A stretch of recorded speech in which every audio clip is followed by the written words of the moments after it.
good news is your dates are here. What's the bad news? They're dead. Oh, you're so cool, Brewster! Everybody's a suspect! Hey, Ted, where the hell's Corkscrew? Don't fuck with the Chuck! Welcome back to Toe Tag Reviews. I'm Chuck, and today we're going to be talking about Lisa Frankenstein. Came out in 2024. It's the directorial debut of Zelda Williams. Officer John in Waters is a nod to the king of camp, John Waters. If you don't know who that is, I highly recommend you go watch Pink Flamingo. Thank me later. And in the final scene, there's a character wearing a rainbow suspender, and it's a nod to Mork, which is Robin Williams, which is Zelda Williams' father. Before we get into the review, make sure you have the bell notification on, you are subscribed. With all that being said, on to the film! The movie begins with this super cool Tim Burton-esque animation. In the animation, we see this gentleman who had died, but he's unmarried. We are introduced to Lisa, who's this broody kind of outsider, and we get to jam out to The Promise by When in Rome. Now stop what you're doing, go download that song, add it to your playlist, because this song fucking slaps. When you're in danger. Lisa and her stepsister, Taffy, like, what kind of name is Taffy? They're heading to this rager. And we find out Lisa is crushing on Michael Trent. We find out that Bachelor's Grove is her place of solace, and she's gotten fond of this grave in particular. At the party, we get introduced to this hunk of burning love that is Michael Trent. This total bad boy who's oddly similar to Lisa. They have a lot of the same interests. There's like a cute moment between them at the party. You like my poems? I wouldn't publish them if I didn't.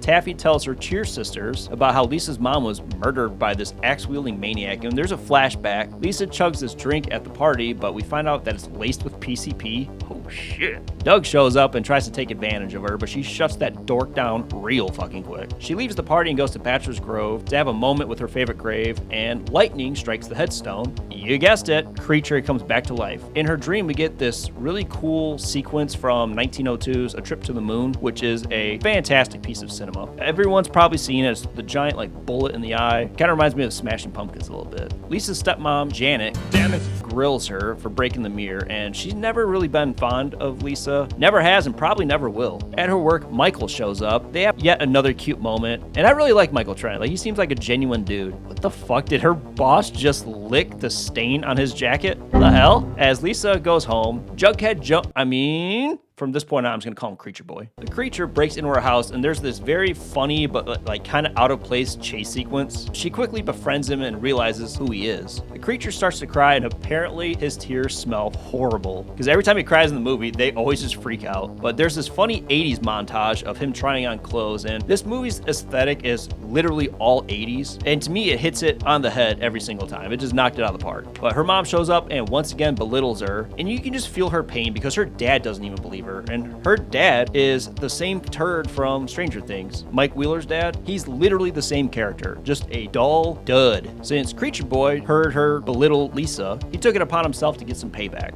At school, Lisa's turning heads with her new outfit, and even Michael Trent can't resist. Taffy shows up and blocks her. Back at the house, Janet is being a total freaking B-word. The creature kills her with a sewing machine. Good job, Creature Boy. To add insult to injury, Creature Boy cuts her ear off and attaches it to himself. They do give the best YouTube channel a shout out. Dead meat. At school, Lisa drops a note into a locker. It's for a certain somebody. After class, we see that note again, and she is ecstatic. Turns out it was douche boy Doug's locker, and she takes him to Bachelor's Grove. Yep, you guessed it. Creature Boy is there, and he kills Doug, and he takes his hand. Like, he loves adding insult to injury, honestly. Instead of the traditional lightning bolt, they electrocute him with a tanning bed because it was the 80s, and like I said, the aesthetic to this movie is fucking phenomenal. After each shock, not only does the body parts come back and work, but Creature Boy looks like he's getting more life back. He just looks better after each treatment. He feels like a whole new man, and he wants to serenade Lisa on the piano.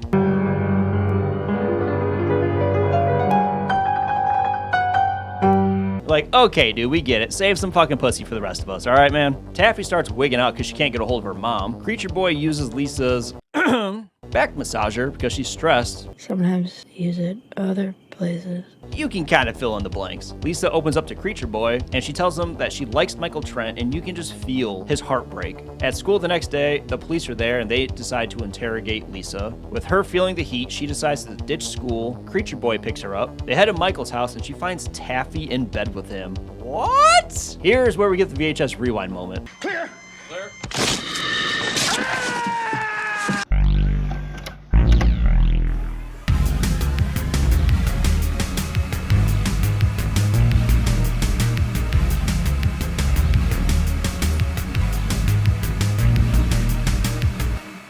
Creature Boy shows up with a fucking hatchet and decides to cut off Michael's, Lisa has a heart-to-heart with Taffy, and she doesn't give a shit. She's terrified. She just wants to get the hell away from her. Lisa finds Creature Boy at the cemetery, wants to make love, but he's missing a certain... She takes Michael's Winky and sews it on him, and they have coitus. Yep, you heard that right. She sewed his Winky on, and they had coitus. Trademark pending. Realizing that they can't be together in this life, she decides to join him in the afterlife, going from rare to extremely well done, if you know what I mean. Toasty! The movie comes to an end with them reading poetry in the afterlife, but there's a very nice homage because Lisa is covered in bandages and looks oddly similar to the Bride of Frankenstein. Toe tag score, 5 out of 5.